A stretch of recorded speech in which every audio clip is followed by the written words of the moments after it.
नमस्कार दोस्तों, आप सभी का बहुत बहुत स्वागत है हमारे यूनिवर्सिटी अपडेट यूट्यूब चैनल में। और आज की वीडियो बहुत ज़्यादा इंपॉर्टेंट है उन सभी स्टूडेंट्स के लिए जो कॉमन यूनिवर्सिटी एंट्रेंस टेस्ट देने जा रहे हैं पीजी के अंदर, और उनको भविष्य में डिफरेंट डिफरेंट यूनिवर्सिटी में अप्लाई करना है बीएड के लिए। तो आप सभी को ये जानना ज़रूरी है कि बीएड का पेपर कैसा आता है, किस प्रकार से क्वेश्चन पूछे जाते हैं, क्या लेवल रहता है उनका, और कितने पार्ट में क्वेश्चन का डिवाइडेशन रहता है। समझ गए? पूरे पेपर को आज इसमें हम समझेंगे। 100 के 100 क्वेश्चन आप सभी की स्क्रीन पर आएंगे। आप सभी को समझना है कितने आप क्वेश्चन कर पा रहे हैं, क्या स्कोर आपका रह रहा है, और कहाँ से आपको तैयारी करनी है, कैसे तैयारी करनी है। समझ गए?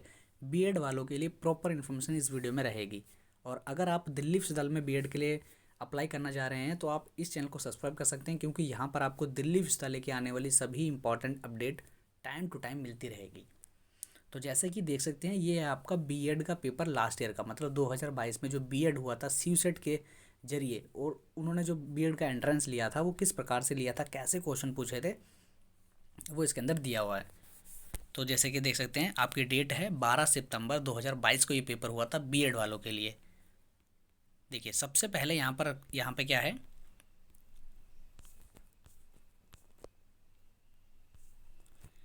ये लैंग्वेज कंपैरिजन के क्वेश्चन है। समझे? इंग्लिश और हिंदी दोनों में दिया हुआ है। तो जो हिंदी लेना, जो मतलब लैंग्वेज में जो हिंदी लेता है वो हिंदी क्वेश्चन से लगा सकता है, जो इंग्लिश लेगा वो इंग्लिश से लगा सकता है। तो ये आपके लैंग्वेज कंपैरिजन के क्वेश्चन आ गए। मैं धीरे धीरे स्क्रॉल डाउन करूँगा कि जिससे आप जो है इन क्वेश्चनों को देख सकें, किस लेवल के क्वेश्चन आ रहे हैं।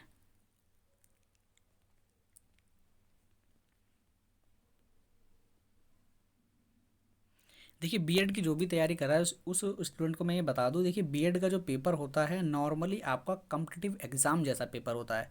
और जो भी बच्चा कॉम्पिटिटिव एग्ज़ाम की तैयारी कर रहा है, लाइक एसएससी हो गया, सीपीओ हो गया, या अपना एसबीआई पीओ हो गया, जो भी तैयारी कर रहा है इन सभी लेवल के एग्ज़ामों की, सीएचएसएल सीजीएल, तो इन एग्ज़ाम को जो तैयारी कर रहा है वो बीएड जैसे एग्ज़ाम को अच्छे से निकाल लेगा। समझ गए? क्योंकि जो भी आप वहाँ पढ़ते हैं, जैसे कि हम पढ़ते हैं मैथ पढ़ते हैं, वहाँ एडवांस भी पढ़ते हैं, अर्थमेटिक भी पढ़ते हैं, और जीएस में हम करंट अफेयर पढ़ते हैं या स्टैटिक्स पढ़ते हैं। वही सभी यहाँ पे पूछा जाता है। रीजनिंग में भी जो हम पढ़ रहे हैं, रीजनिंग के सारे वही क्वेश्चन है। और हिंदी भी यहाँ पे थोड़ी आ जाती है, क्योंकि हिंदी जो है बीएड के एग्ज़ाम में आ जाती है। तो हिंदी भी यहाँ पे आपको देखने को मिलेगी, क्योंकि देखिए ये पूरा ओवरऑल जो पेपर बनता है पूरा कॉम्पिटिटिव एग्ज़ाम जैसे बनता है। और पूरा जिसने भी अच्छे से तैयारी करी है कॉम्पिटिटिव एग्ज़ाम की, तो इस एग्ज़ाम को वो अच्छे से निकाल लेगा और अच्छी रैंक भी ले आएगा। समझ गए? नंबर तो आएंगे ही, पर अच्छी रैंक भी ले आएगा। देखिए, ये जो क्वेश्चन आया है, मतलब देहाती दुनिया के लेखक कौन है, ये थोड़ा हिंदी साहित्य का क्वेश्चन है, हल्का सा हिंदी साहित्य का क्वेश्चन है, क्योंकि इसमें हिंदी साहित्य का क्वेश्चन एक डाल दिया है ये। और ये आ गया मतलब आपका तद्भव, तो मतलब हिंदी के क्वेश्चन देखने को मिलते हैं। अब जो भी बच्चा तद्भव का मतलब जानता होगा तो आराम से कर लेगा। जिसने हिंदी में पढ़े हैं तद्भव, तत्सम, देशज, विदेशज शब्द, तो वो उन शब्द को जो जानता होगा कि किन को तत्सम कहते हैं, किन को तद्भव कहते हैं, किन को विदेशज कह सकते हैं, या किन को देशज कहते हैं, तो इन क्वेश्चन को कर लेगा वो, क्योंकि हिंदी के क्वेश्चन है। कॉम्पिटेटिव एग्जाम की अगर आप तैयारी कर रहे हैं हिंदी की, तो आप अच्छे से कर लेंगे।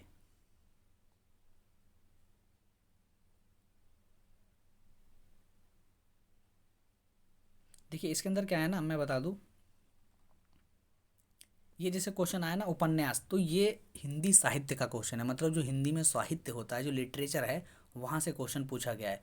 तो इन क्वेश्चनों को करने के लिए मैं सबसे पहले आप सभी को बता दूं, जो भी तैयारी कर रहा है बीएड की, आप क्या करिए, आपके पास एक आदित्य पब्लिकेशन की बुक आपने सुनी होगी कि हिंदी के अंदर आदित्य पब्लिकेशन की बुक आती है। हिंदी आदित्य पब्लिकेशन की बुक में जो हिंदी साहित्य का टॉपिक है, जो हिंदी साहित्य जिस मतलब जो चैप्टर है, उस चैप्टर को अच्छे से क्लियर कर लो, उस चैप्टर को अच्छे से पढ़ लो। उसमें जो भी क्वेश्चन आया है लास्ट ईयर में, जो भी जिस भी एग्जाम में आया है, वो सारा इंक्लूड करता है आदित्य पब्लिकेशन। तो उसके हिंदी साहित्य के सारे क्वेश्चन कर लो। इन क्वेश्चनों को अच्छे से कर जाओगे आप। समझ गए? हिंदी साहित्य के जो भी क्वेश्चन आते हैं इसमें, इस समय जो आ रहे हैं, तो आपके उस बुक से कंप्लीट हो जाएंगे। और ये भी जैसे क्वेश्चन है, ये भी आपका मतलब समझ लो हिंदी साहित्य का क्वेश्चन है। बाकी ये क्वेश्चन हिंदी के अंदर आने आते ही हैं। अगर उसको हिंदी साहित्य कहें या हिंदी व्याकरण कहें तो ऐसा कुछ नहीं है, मतलब कहीं से भी क्वेश्चन आ जाता है।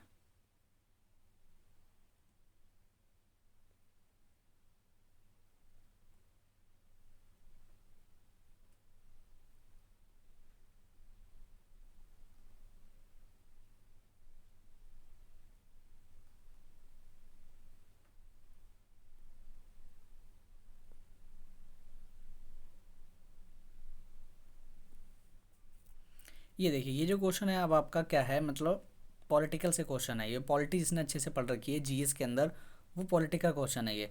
तो पॉलिटिकल आपको क्या आएगा, कथन दिया है और उसके बाद आपको जो कथन फर्स्ट और सेकंड दिए हैं, इसके अंदर आपको देखना है कि कौन सा सही है, कौन सा सही नहीं है, कौन सा इस जो बोला गया है उससे ठीक है कि नहीं है। ये जीएस के क्वेश्चन आने शुरू हो गए अपने। ये थोड़ा अपना जो करंट है, करंट के क्वेश्चन है।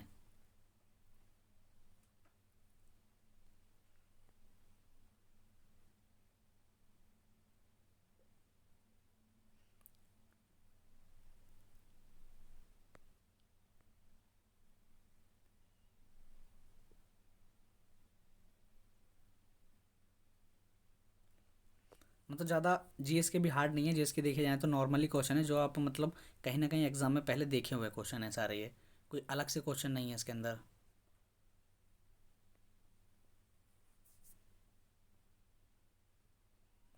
हाँ, इनको क्या, क्वेश्चन को इनको मिलान करना है आपको। अगर इन चारों में से अगर आपके दो को भी पता होंगे तो अच्छे से कर लोगे, तीन के पता है तो ज़्यादा ही बहुत ही बढ़िया है।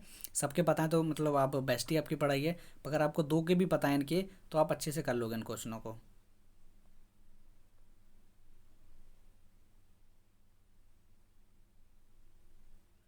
देखिए, इसमें क्या है, इसको क्रम में लगाना है। तो जिसको अच्छे से पता होगा ना कि कौन से क्रम में हुए हैं ये, तो उस क्रम में इसको अच्छे से लगा सकते हैं।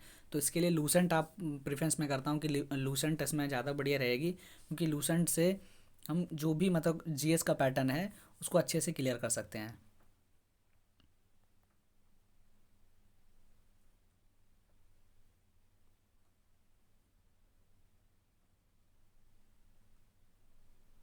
थोड़े थोड़े बुक के भी क्वेश्चन आ रहे हैं। तो भी हाल ही में देखिए, बुक में अभी आपको बता दूँ, थोड़ा सा जूम करके हम रखेंगे इसे। हाँ, अब तक ठीक है। हाँ, देखिए, जो भी बुक से क्वेश्चन आते हैं, मतलब जो बुक वाले हो गए, जो खेल वाले हो गए, या अभी जो ही हाल ही में जो जो चीज़ें हुई हैं करंट में, तो उनको अच्छे से कर लेना। जैसे खेल हुए, खेल के बारे में जान लेना।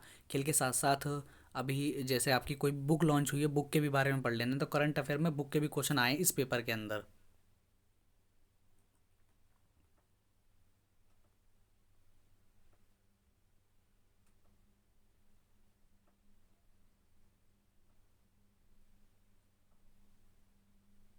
एक क्वेश्चन अभी आपका साइंस का आया था।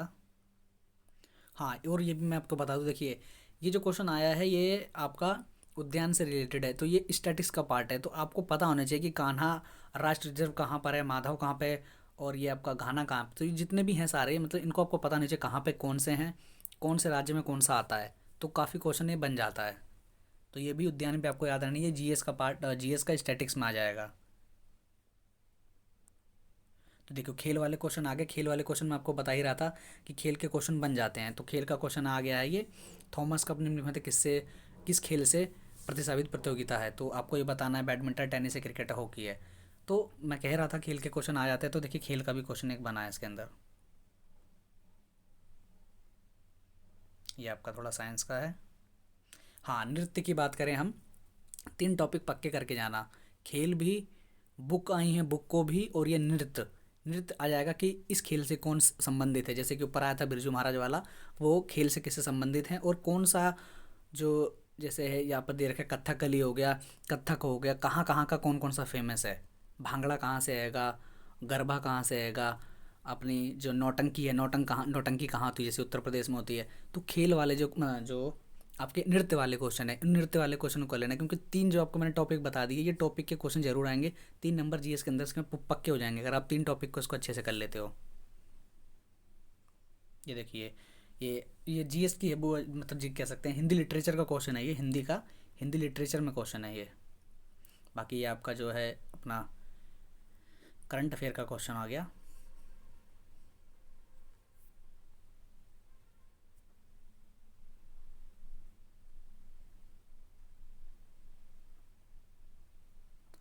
कुल मिला के कह सकते हैं कि हाँ, मतलब जिसने कंपटीशन की तैयारी थोड़ी बहुत अच्छे तरीके से कर रखी है तो अच्छे से पेपर निकाल लेगा।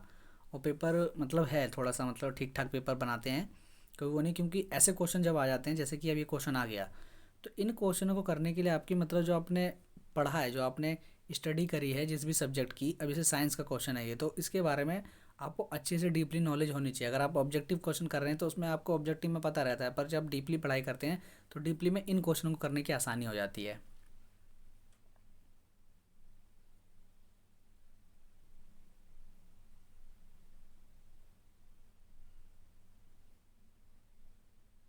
ये देखिए थोड़े से मैथ के क्वेश्चन आ गए, तो ये मैथ के हैं। तो मैथ के थोड़े ज़्यादा मतलब कह सकते हैं हाई फाई नहीं है इतना, मतलब ज़्यादा लेवल नहीं है इसका।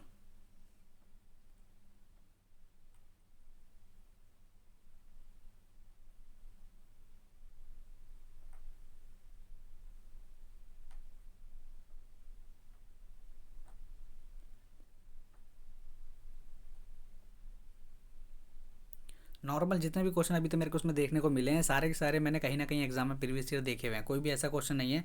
हाँ, उन कथन निष्कर्ष को छोड़ के जो कथन वाले क्वेश्चन आए थे वो पूरे एकदम अपने डीपली आपने पढ़ी होगी, स्टडी करी होगी, तो उनमें से हैं। बाकी जितने भी क्वेश्चन इसमें दिख रहे हैं मतलब कह सकते हैं हाँ ये एग्जाम में पहले आए हुए क्वेश्चन है।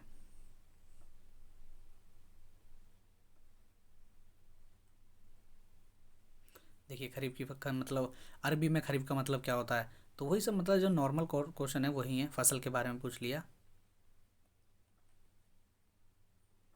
तो देखिए यहाँ आपके पूरे पूरे 100 क्वेश्चन कवर हो गए। तो ये आपके 100 क्वेश्चन हैं पूरे, जो भी बीएड कर रहे हैं, बीएड जो करना चाह रहे हैं और सीयूसेट का पेपर देंगे, चाहे आप दिल्ली विश्वविद्यालय में एडमिशन लें या बीएचयू में लें या एमयू में लें या जामिया में लें, तो कॉमन आपका पेपर देना पड़ेगा बीएड का। तो बीएड का जो पूरा आपको था मैंने इसके अंदर पूरा बता दिया। बाकी बीएड के रिगार्डिंग अगर कोई और इन्फॉर्मेशन चाहिए हो, जैसे दिल्ली विश्वविद्यालय में बीएड में कैसे एडमिशन लिया जाएगा, कौन कौन से इसके अंदर इंस्टीट्यूट आते हैं और कहाँ कहाँ मतलब कितने कितने पे एडमिशन होगा, कितनी सीटें हैं, उन सभी को अगर आपको जानना है तो मैं डिटेल वीडियो बना दूंगा। अगर आप मुझे बताते हैं, समझ गए, तो कमेंट बॉक्स में कमेंट से ज़रूर कमेंट करिए कि आखिर आपको बीएड के रिगार्डिंग क्या जानना है, क्या आपकी क्वेरी है, तो उसको सॉल्व किया जाएगा। समझ गए। बिल्कुल, आज की वीडियो को हम यहीं पे एंड करते हैं। आई होप जो भी मैंने आपको इस वीडियो में बताया आपको कुछ मदद मिली होगी। बीएड का एंट्रेंस के ओवरऑल कैसा आता है, कैसा पेपर आता है, कैसा पैटर्न रहता है, सब कुछ मैंने इसके अंदर बताने की पूरी अपनी कोशिश रखी है। अगर कुछ भी पॉइंट रहता है तो कमेंट बॉक्स में कमेंट करिए, नेक्स्ट वीडियो में उसको भी सॉल्यूशन कर दिया जाएगा। समझ गए दोस्तों। तो फिर मिलते हैं फिर नेक्स्ट वीडियो में। जय हिंद, जय भारत।